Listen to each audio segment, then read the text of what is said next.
আজ রাত 10টায় মুখোমুখি হবে ইউরোপের অন্যতম শক্তিশালী ক্লাব পিএসজি এবং যুক্তরাষ্ট্রের মেজর লিগ সকারের দল ইন্টার মায়ামি।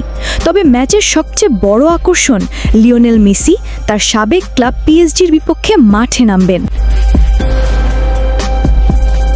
এই ম্যাচ শুধুমাত্র দুই ক্লাবের মুখোমুখি লড়াই নয়, বরং ক্লাব বিশ্বকাপের টিকে থাকার লড়াই। ইন্টার মায়ামি যদি এই ম্যাচে হেরে যায় তাহলে তাদের জন্য এখানেই শেষ হয়ে যাবে ক্লাব বিশ্বকাপ অভিযান।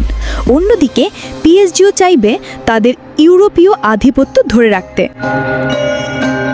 পিএসজি জার্সিতে 2 বছর কাটিয়েছেন মেসি, তবে সেই সময়টা তার জন্য খুব একটা সুখকর ছিল না। ক্লাব এবং সমর্থকদের পক্ষ থেকে যতটা শ্রদ্ধা পাওয়ার কথা তা তিনি পাননি। এবার সেই ক্লাবের বিপক্ষেই মাঠে নামছেন তিনি। মেসির জন্য এই ম্যাচটি হতে পারে আত্মপ্রতিষ্ঠার মঞ্চ।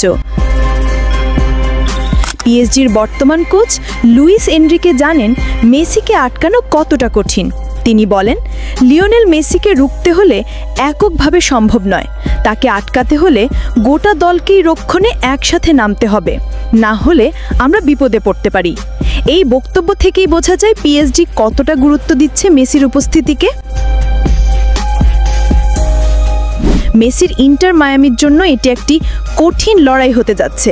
পিএসজি যেখানে ইউরোপিয়ান অভিজ্ঞতায় পরিপূর্ণ, সেখানে ইন্টার মায়ামি একটি তুলনামূলক নতুন দল।